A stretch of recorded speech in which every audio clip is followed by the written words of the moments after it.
Hello everybody, this is Eric at RC Monster Garage, and what I'm doing today is I'm gonna customize this gas tank for a customer, and I was needed to reseal it because it seems to be that right here it was having a leak, and it's aluminum tank and it's a pinhole leak. So what we're gonna do is we're gonna peel up all the paint from here. I just ran acetone for the entire gas tank, and I cleaned it out. And what I'm gonna do inside right now, I'm gonna put a sealer. After it's completely clean, there's no rust or any corrosion inside, and I'm gonna show how to do that. So stay tuned, and I'm gonna customize this entire tank. It's going for a project on a Harley Davidson, actually dirt bike. Stay tuned. This is just part one. I did not show how to put the acetone. What I did, I just pour acetone through it. Shake it really good. I put like 1 liter of acetone. It's a quarter gallon. Shake it really good, and it's take all the vapor of the fuel from it, and now it's going to be ready to take in the motorcycle epoxy sealant. I'm going to go mix it and show how to do it. This part is really important. I put a tape here. The tape is only going to the bottom here. This is to prevent damaging the thread because it's a kind of a screw cup. This is the cup that go over there, so it will screw on. So what we're going to do is we're going to put the liquid inside, and I don't want it to get in because we're going to cover this with a tape. So I'm going to put another layer of green tape over here. Make sure it's in the seals, and it's only over to the edge. It's not going in, it's not folding in or anything.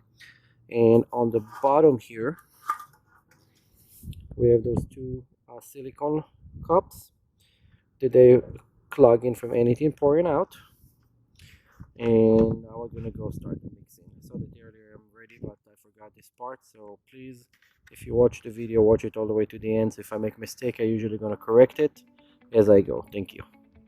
Okay, so what we're gonna do is we're gonna start mixing. You're gonna need to get this kit, the Caswell gas tank sealer. I find with the time that this is kind of the best thing because it's epoxy, and you can do that. They claim that you can actually do that on top of rust. You don't need to remove rust, it's just gonna stick to everything. And I did try it, and it's worked actually very good. I actually even used this thing on top of carbon fiber, and it was very good. So let's open it up and see. You have the instruction here. Very important to read it, very important to have glove, respirator, and eye protective. Okay, it's very important. I already read that and I know what I'm doing, so I don't need those. I have 1 and 2. Now those are 2 to 1. The reason they packing it like crazy like this, it's because those are chemicals, and with all the nonsense going on with EPA, someone believed that those pieces of paper will prevent it from pouring and whatever. You can check it a little bit. There's not really need, but you can do it. Now it's 2 to 1. It means that you're going to put 2 components of this to 1 component of that. This is the base, this is the hardener. You're going to need a mixing cup, and you can go by the mixing cup over here and do this. Do that in a simple mathematic.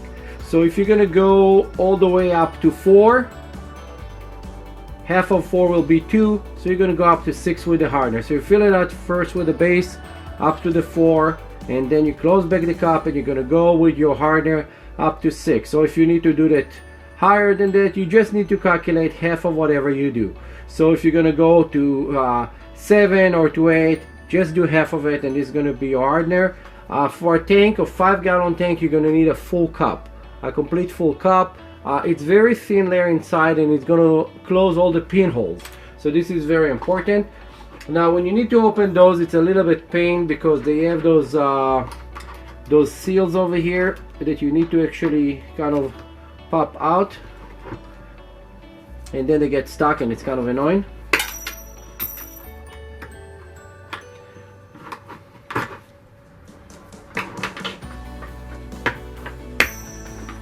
See how they're shooting? I wonder how many people got injured from just removing those stupid tabs. And one more.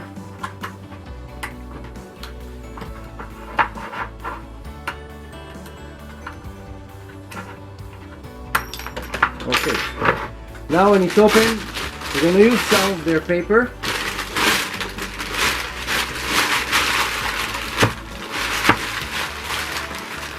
We want to open it on top of their paper. It's funny, they don't give you mixing sticks, so use like a popsicle stick, brand new one of course, like you can get those 99-cent store, or any clean sticks, mixing stick for paint will work good. The small one is just easy because it's easier to stir with. Okay, let's start with the hardener, and then if you look here, it's showing you like measurement. So if you're gonna go and try to do 2:1, there is the cup. I have already the calculation. The problem is that they are pretty small, so if you're going to do it all the way to the 5 here, then the 2, and then you're going to add the 1 going to be to the 5 here. So it's kind of whatever you want to do. I like to calculate it by the ounces or the millimeters. It's much easier.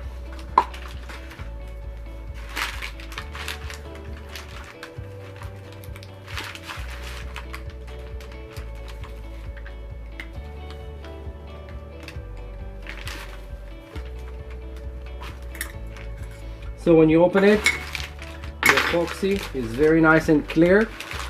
Make sure to have a towel ready to wipe it, because after you pour it in, you're going to want to wipe the edge, and it's very sticky and stick kind of to anywhere. Now, when you work with compound material, the hardener it's not that important, but it's very important for the epoxy itself. Give it a small mix.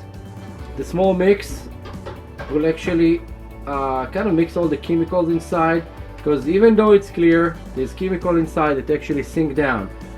When I do like big resin sculptures or big fiberglass mold, you always have to mix it before, if not it just don't work right. And this is kind of more than enough, and you can see it's kind of like very clear material. Okay, so we can wipe it on top here, and then let's decide how much we want to put from what. So we're gonna fill this thing up all the way to 6, and then we're gonna add another 3 of the hardener. So we're going up here to 6, and then I'm gonna fill up the rest. Half of the 6 will be 3, so I'm gonna go all the way to 9, and I'm gonna write it on the side here to ease up on the mathematics for people. It's very easy, and it's full up to 6. That's it. Let me just show real quick here. It's a little bit more than 6, but it's not a big deal. So it's kind of 6.5, almost to 7. It's still okay, because now it's gonna start dripping. Just make sure to clean it very good, and then later clean it with acetone, because it just sticks to anything. When you close it, put pressure and then put something on it and step on this. It's very important. Okay, and then we're gonna add the hardener. Again, those are 2:1, so make sure you do it the right way. And the important thing in this process is how you mix it. You have to mix it very good. You cannot just mix a little bit.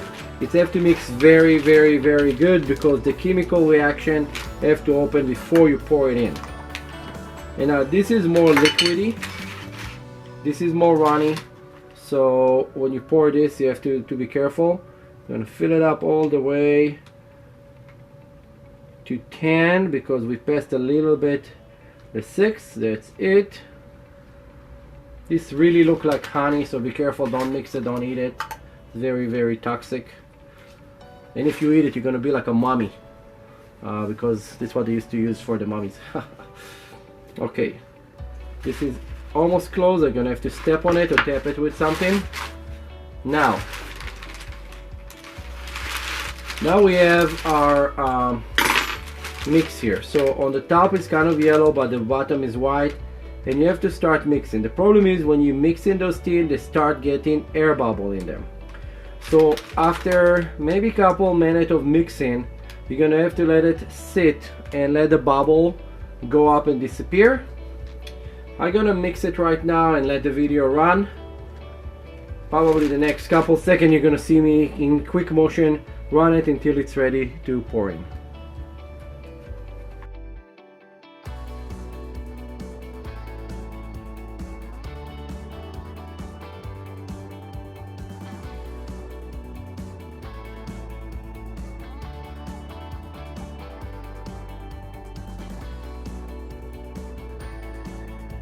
Okay, so right now inside it's all bubbly. It's have a lot of bubbles. It almost looks like Sprite. You have to let it stand for about 5 minutes or so and just move it gently. Just let all the air bubbles out. When you put it with air bubbles, the air bubble are eventually going to disappear, but one of the problem is that Murphy law, the bubbles will probably go exactly where you have the crack or pinholes, and it's not going to seal good. So it's better to let the bubble disappear for a second before you're going to put it in. I'm going to wait another couple minutes and then show you how to pour it and how to mix this thing so it's going to work the right way. Okay, now what we have to do is, this is almost ready. We're going to have to pour it in.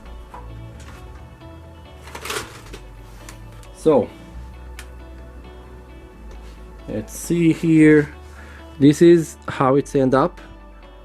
Not so many bubbles have left. There's some bubbles, but not bad like it used to be before. While I'm pouring it, most of them will disappear. So let's pour it in and show you guys how to move it around. I'm gonna zoom out a little bit. It's hard to do all this by myself. Okay.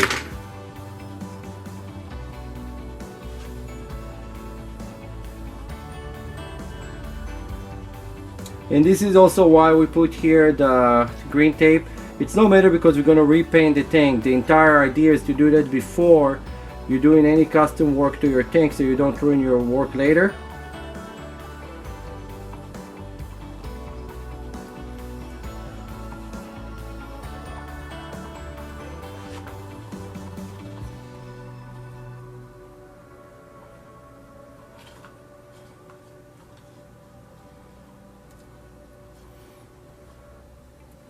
Now, I always recommend to leave a little bit in the bottom of the cup.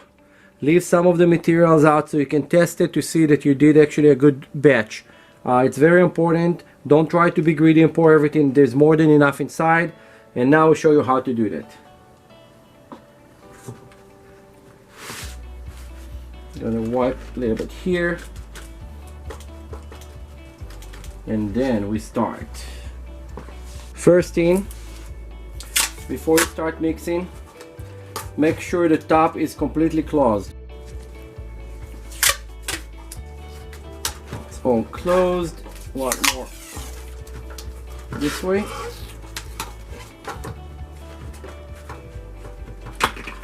Make sure it's tight, and then we're gonna have to do the following. Let's zoom out all the way. Okay, and now it's the hard process. So for a couple minutes, you're gonna have to move this any angle possible.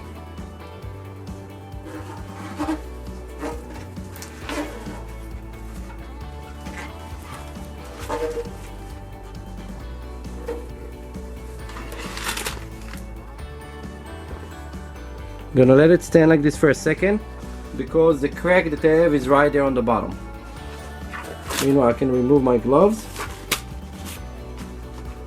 let it sit for a minute, and then mix it again. Okay, so now again, just going any direction possible. You want it to go also where the cup is. It's very important, so it's going to seal the cup.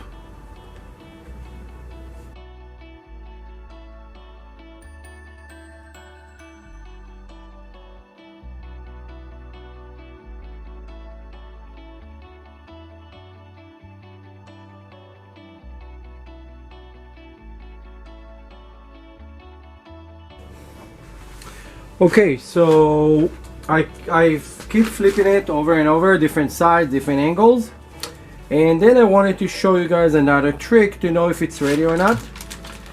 And let's let it stand like this because I needed the thicker on the bottom. The other way to know if it's ready or not is going to be your sample pack. So you see here that it's getting more like a gel. It's still running very good, but it's getting like more to a gel form. When it starts getting gel, you know that it will start flowing less, so you need to get ready to stop what you're doing. So I'm going to keep rolling it a little bit more because it's still flowing, and I believe that it's already everywhere on this tank, so it's almost going to be ready to what we want it to do. It's almost ready to be completely sealed. And the cool thing, when the material is very thin, it's going to go any hole that you have, it's just going to seal it, and it's never going to open again. It's permanently like sealed. There's no force in the world that will break it, because what it does, it's literally creating inside a membrane that will hold your gas tank. It's like if you just put an inner tube inside of your gas tank. That's what it does.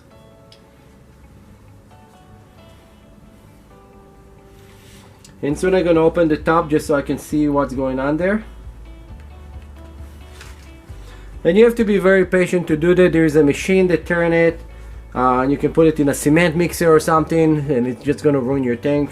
It's better to do that by hand and make sure that you put it to the area that you want it to be. And again, you don't need such a big amount of this material, and you can try to shake it this way. It's not really going to do anything for you. Material is not that thin.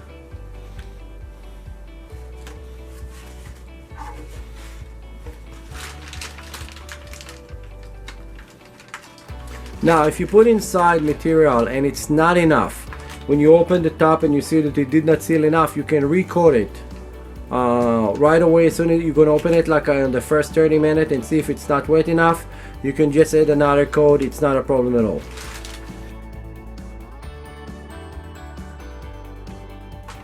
Make sure your tabs are still in, that it's not coming out. It's very important.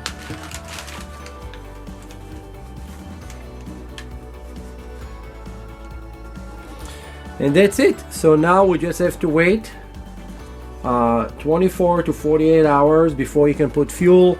I have another 2 weeks of work in customizing that, so it's not really matter. I will still have the time. So while this thing dry, and this thing gonna get body work and paint done to it. Like and subscribe, don't forget. And this is how to seal your gas tank. It's a boring video. It's like watching paint dry, but sometimes we have to do that. Especially if you're going to restore anything, you need to know how to do stuff like that. See you when it's part actually B of this. It's going to be the airbrush, and I'll show how I do that. See you next.